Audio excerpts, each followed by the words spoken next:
So good afternoon YouTube. I was being chased by a ride-on lawnmower then. So this is one of those days really that I probably wouldn't come out on the Harley, because it's the weather forecast is sort of saying 50-50. We've already had some drizzle this morning, and it's pretty cloudy and overcast, and a good chance of more rain really. But I fancied a little ride, so I thought, well, I'll just have a quick run out.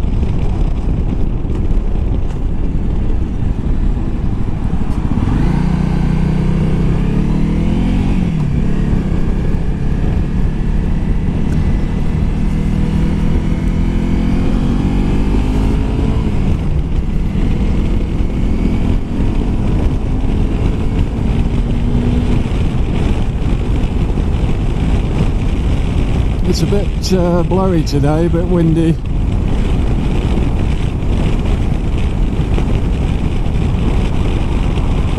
And it is 60, but obviously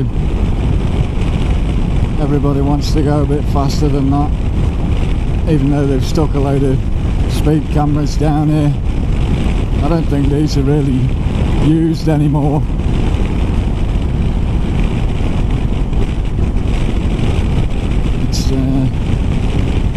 You know, it's the manpower to get the film out of them all and analyse them and load them up. It's quite a labour intensive task, I suppose.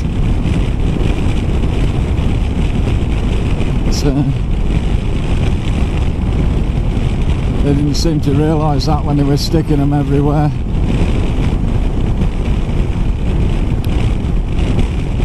So yeah, this is just like a short little run.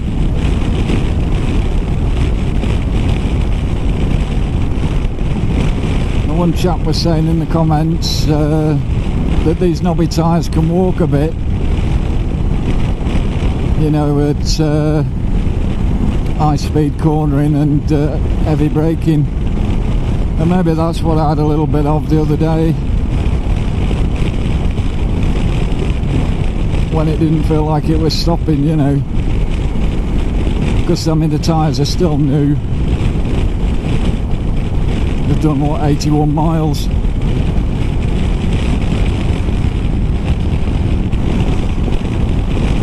She's not done that since, you know, the funny brake slidey thing, but I was braking from about 40 mile an hour, and I've probably not, fairly heavy, you know, and I've probably not done that since. I mean, I've tried the brakes, and I've done a few slower speed emergency brake tests just to get the feel for the amount of travel in the forks, which is quite a lot really, you know, with the weight transfer.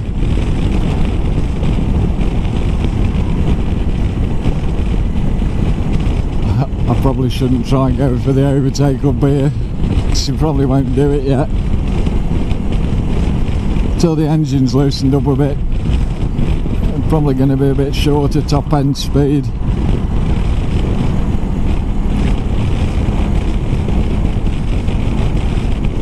I can wait. He can't.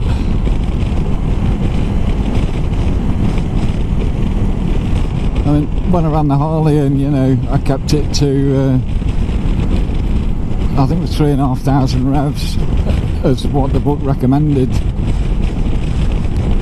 for the first, I don't know, I think it was 500 miles, something like that. I had to do that twice because with the 1200 upgrade, and that's a bit of a pain really, but if you don't hammer an engine too much in its early life, it should give you a good working life. I know there's contradictory views on that. People say, oh no, you got to ride it and give it a lot of hammer at the beginning, but I don't really subscribe to that view, to be honest.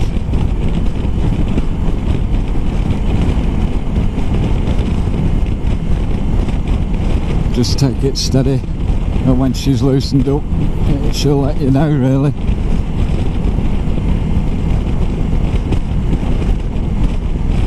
But for me, this is running alright at the moment. I'm quite happy with it.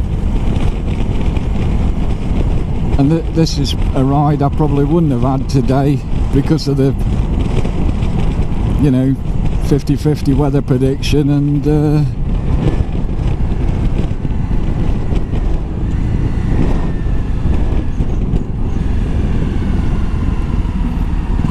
not taking the Harley out in the rain.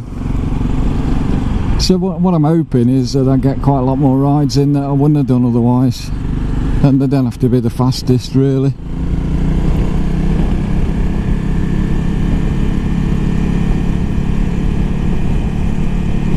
You know, this is quite a fun, comfy little bike to ride, and these bumps, while they're annoying, they're not as bad as on the Harley. I suppose it depends what speed you're hitting them at.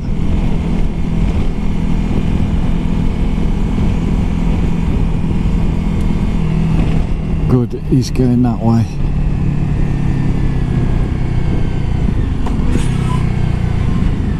Is he pulling out? Yeah.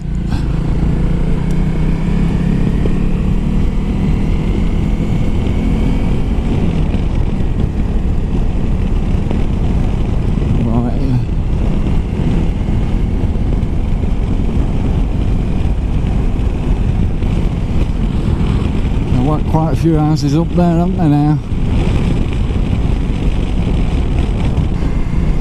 You do get quite good engine braking with this bike, you know, with no brakes at all.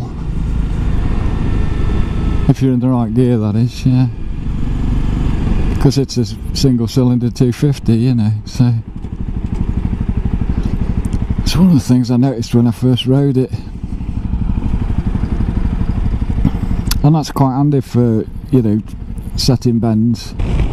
Engine braking can help on cornering if you do the equivalent of slow look, lean roll, you know, or whatever.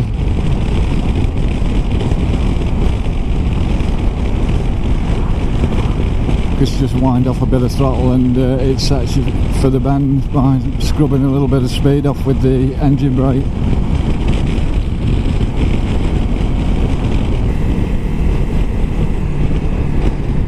Do again some petrol, really.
Petrol.